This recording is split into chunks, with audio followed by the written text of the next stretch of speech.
up, Macabre Mondays? Are you kidding me? It's here already? Yeah, it is. It's here already, and we're living in it. We're living in the reality that is the season 2 finale. Couldn't be happier about our location for this episode. You guys know by now it's the Queen Mary. So much history on this ship, so many ghosts on this ship, so much death surrounding this ship. I would like to add this is the only location that I've filmed in my entirety, truly, at Macabre Mondays, where I have a personal history with the location, and every time I go, I get full of anxiety. And that's why I filmed some of myself at the ship, so you guys can see that later in the episode. So get excited about watching me freak the out. For an amazing location, we needed an amazing wine, and I have been waiting to drink this wine for months because this bottle was gifted to me by one of my favorite people on the planet. Christian, I'm talking about you. You know this. And it's incredible. It is, let me show you, the Anarchy wine by Sefer Wineries. It's unbelievable. I mean, talk about full-bodied. It is just like, you know what? Chin chin. Let's just have a sip right now.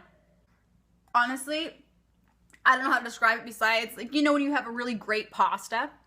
Like a great red sauce, you know, and it's been simmering all day as it should, and then it just explodes in your mouth with flavor. That's what this wine is. It's a blend. It's incredible. I highly suggest it. Why do you say we just shut up and get on with the episode? Yes, and drink. Drink a lot. This is a finale. It is a time for celebration, so get your wine and drink up grapes. That is the time. It is the time to drink the wine. You're welcome. I started on Broadway, obviously.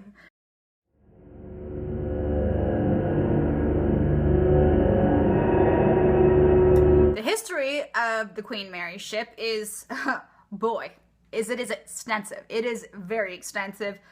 The ship was built by the Cunard White Star Company, which is what it was called at the time. Cunard White Star Line, whatever. White Star you've heard of, obviously, because of the Titanic. Well, Queen Mary came out quite a while after the Titanic. Its conception started happening around 1929.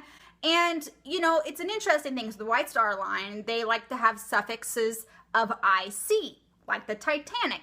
And then you have the Cunard line, which liked the suffix of IA, like the Britannia. So when they were conceptualizing the Queen Mary, they wanted to name it after what they believed was the greatest queen of England. And so they went to King George, the directors of the company, and they were like, we would like your permission and blessing to name our greatest transatlantic passenger ocean liner ever that we're building right now after the greatest queen of England, referring to his grandmother. And he supposedly said, my wife, aka Queen Mary, neither an IA or an IC, would be so pleased. They had this idea to have these two ships, the Queen Elizabeth and the Queen Mary, do these 2-week, basically passenger loads from England to New York. I think we should also give the Cunard White Star line some major props because they decided to take on this crazy undertaking of having these passenger ferries, essentially, I'm gonna call them ferries, whatever, who cares, during the Depression, which is kind of unheard of. But, you know, back in the day, traveling by ocean was, as the rich considered it, the only civilized way to travel, and they had a vision, and they did the vision. So, after building this ship and having to, like, you know, use spaces bigger than ever because it's a big freaking ship. It's way bigger than Titanic, by the way. It's like 136 freaking feet, longer than the Titanic. And, hello, weighed almost 37,000 tons more. And by the way, you know that fourth steam little pipey thing on the Titanic wasn't real. It was a facade. Just want to make it like a big ship. But the maiden voyage of the Queen Mary was May 27th, of 1936, and it was captained by Sir Edgar T. Brinton, and totally jolly fellow. The sad thing about Captain Sir Edgar was only 5 months in to his shipping career at the Queen Mary, because this was kind of his baby. This is a big deal. Like, he worked for the company for almost 40 years. Here's this ship he was asked to be a part of. It was his baby, essentially, and right before they were about to embark on a sail, 2 hours before they left, he died of a stroke. So that was the end of his reign. This was called the glamour years, when everybody traveled on the damn Queen Mary. Everybody rode on this thing. Like, you have Clark Gable, you have Bob Hope, You have Winston Churchill. You have the Duke and Duchess of Windsor, which makes sense. That's where it's coming from. But then, you know, a man named Hitler decided to come in the picture and raise hell. So the glamour years, as they call them, only lasted from 1936 and 1939. So there's about to be a turn of events for the Queen Mary. So she set sail on around, I think it's August 30th of 1939. And just the day prior, Hitler invaded Poland. So literally, they're in the ocean. They get a call saying, hey, we need you to cruise this ship in a zigzag pattern so U-boats can't get you, and you need to go into a total blackout. And Bob Hope, by the way, was on that actual cruise. So they get to New York. And now, you know, the glamour years, they're over. So here she is, docked in New York City Harbor next to the Normandy, who is essentially her rival, and her running mate, the Queen Elizabeth. And they have orders from the government saying, you know, you guys don't move. You have to stay here to figure out what we got to do with you. And then they decide, hey, these are some giant ass ships. Let's use them for troop ships. That makes sense. So they go down to Sydney, Australia to get totally retrofitted, right? To become a troop ship. Normandia, during the process, ends up totally just like being destroyed by a fire.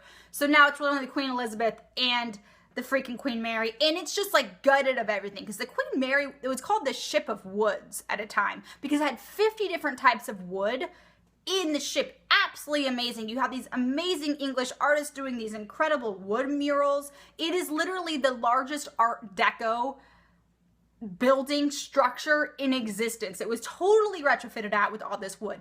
But they had to cover up the murals with leather, all the fine furnishing they took out, put in bunks. They painted it gray, and because of her speed, she was called the Gray Ghost. That's awesome.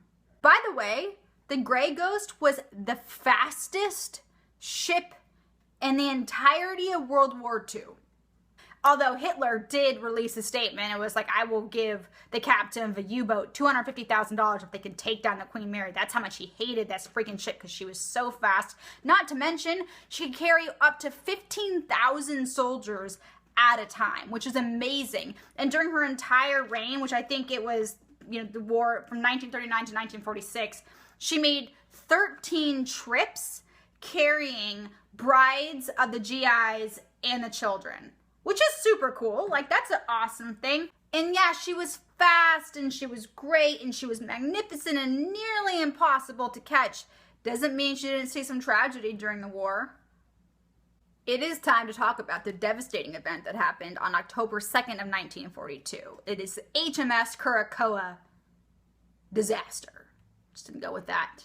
So, just like any other day, it's the war. The Gray Ghost is ferrying thousands of 29th Infantry Division American soldiers over to our Allied troops. And they actually, because they're carrying American soldiers, have a convoy and an escort ship.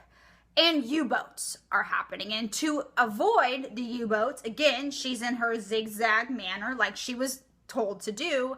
And during this zigzagging, she accidentally sank one of her escorts, which is the HMS Curacoa.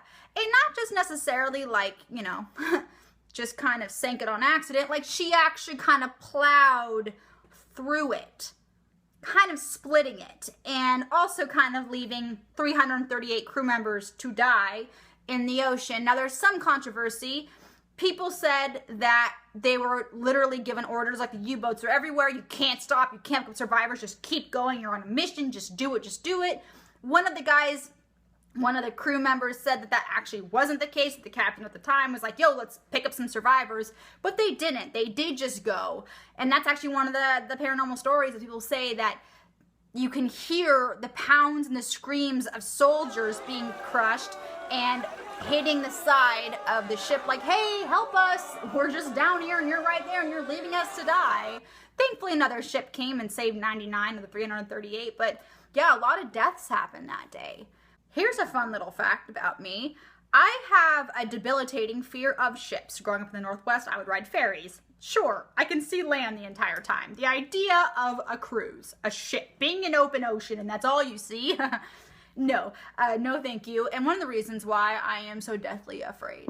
of them, besides icebergs, obviously, are rogue waves. They're a real threat. They're a real thing. You like to act like they don't exist. Well, they do exist. And you know, you can attest to that? The freaking Queen Mary, because she survived one. December of 1942. Okay, this is a bad year for the Grey Ghost, obviously. She's carrying her largest load ever. Over 16,000 American troops. And they're cruising on their way to Scotland. And then, whoa! Out of freaking nowhere, as they do, because nobody knows why they happen, a freaking rogue wave hits her. A freaking rogue wave hits the freaking Queen Mary. She has 16,000 people plus on her. It is so intense, and the records are there to prove it. She rolls 52 degrees. 3 more degrees and she would have capsized. It would have been a Poseidon adventure. In fact, Poseidon was 100% inspired by this event that happened on the Queen Mary. So you put that in your pipe and smoke it. She survived, but it's real. And then Hitler dies, and World War II is over. And now the Queen Mary is just like, doesn't need to be a troop ship anymore. So she goes a 10-month re-retrofitting and upgrade. They put air conditioning in it. Okay, that's a pretty big deal. And now it's 1947. And, you know, celebrities are back on it. It's a beautiful time for the Queen Mary. But then there's these things called airplanes that really started becoming popular. Just the Cunard line is starting to hurt for money. They're like, we can't keep up with this anymore. So they kind of auctioned her off. Most fitting for a ship full of ghosts. Her last voyage was on Halloween of 1967, and then she was docked in Long Beach, where you can find her today. Of course there's deaths on the Queen Mary. Tons. Like 49 at least. Mainly crew members, some passengers. There's a whole list down in the infirmary listing off everybody that's died, how they've died.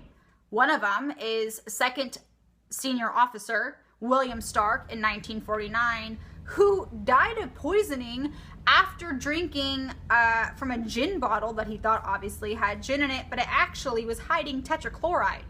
Why that was in there, I don't know, but he died. This is a big deal, so I'm gonna take a sip. Infamous door 13 in Shaft Alley and the engine room. There was a guy named John Pedder. He was an 18-year-old crew member, firefighter. This is very sad. It was July 10th of 1966. So it was docked. Almost. And it's a routine day on the ship.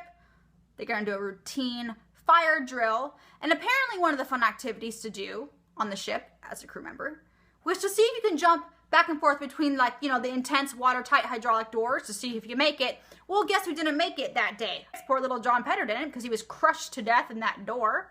And here's a funny story. The first time I went on the Queen Mary, I was with my mother, and we were exploring the engine room. I was uncomfortable.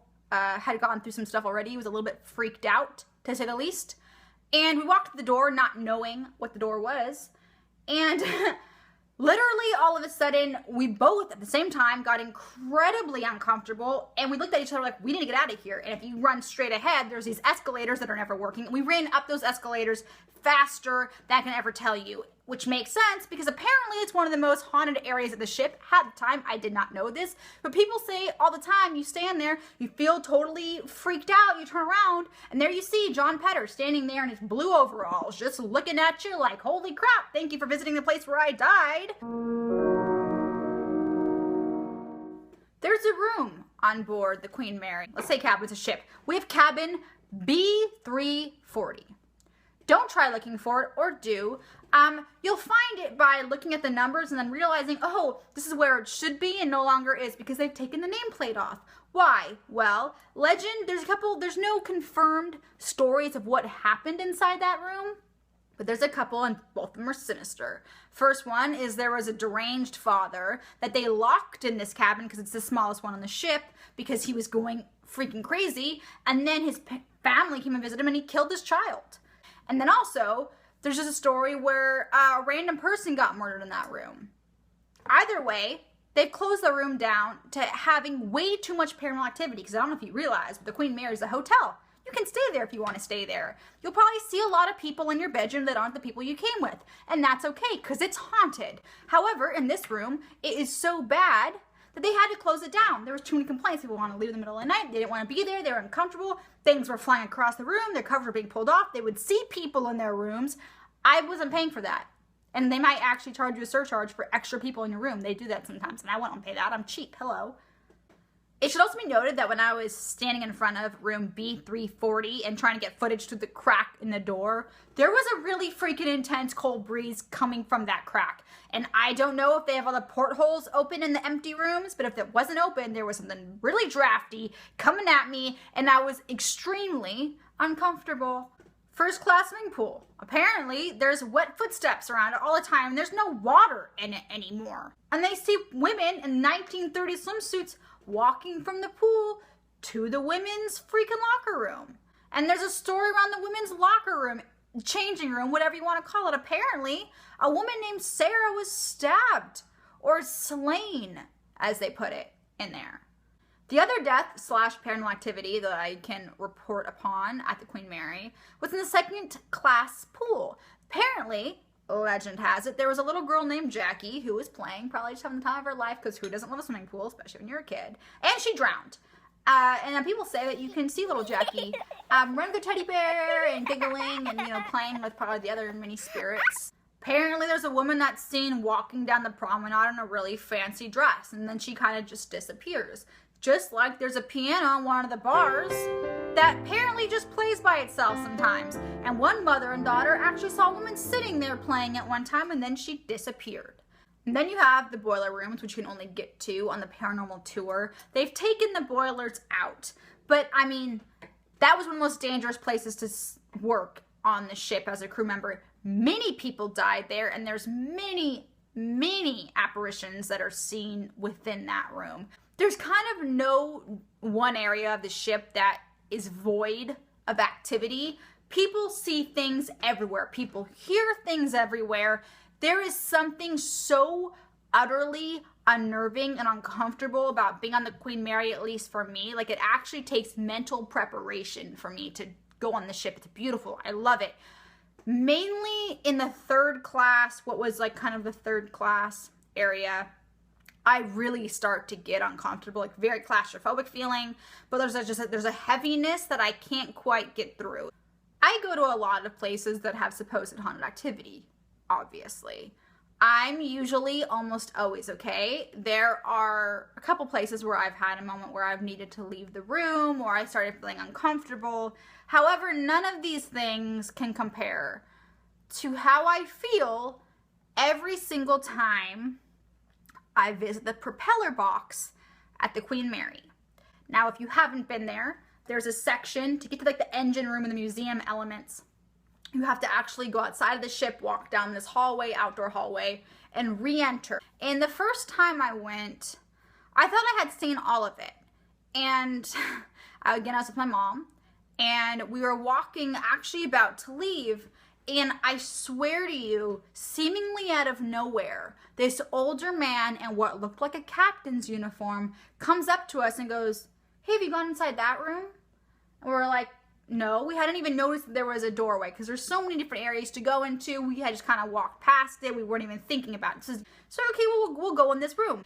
So I walk in, and essentially what it is they have created a box around the only propeller still attached to the ship, and there's still water, and they have lights so you can look down at it. I'm getting like really uncomfortable even talking about it.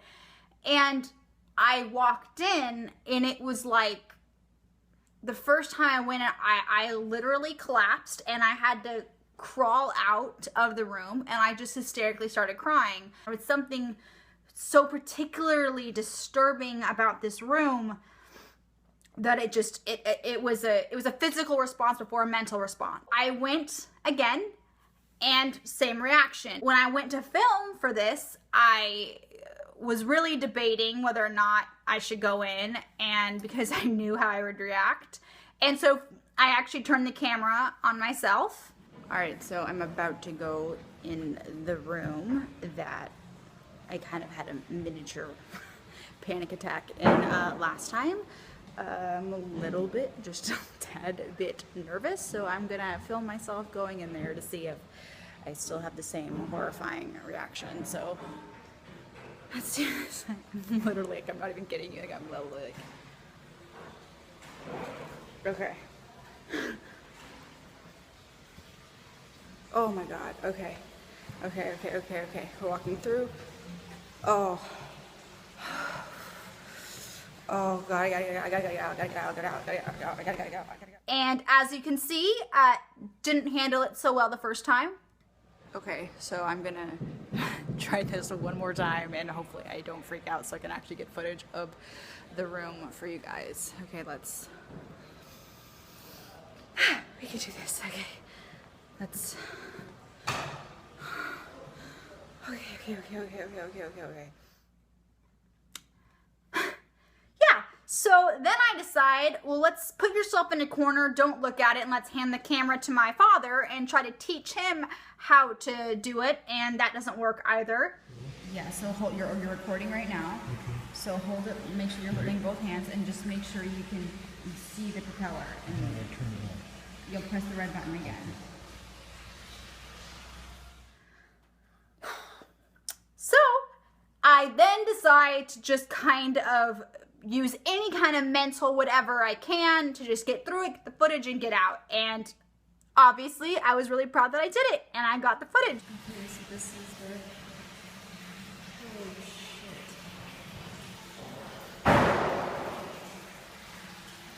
So we're in a room. Okay. And there's the propeller on the outside of the ship. So there you guys go. There is the propeller box. I understand it doesn't look nearly as disturbing as it feels for me.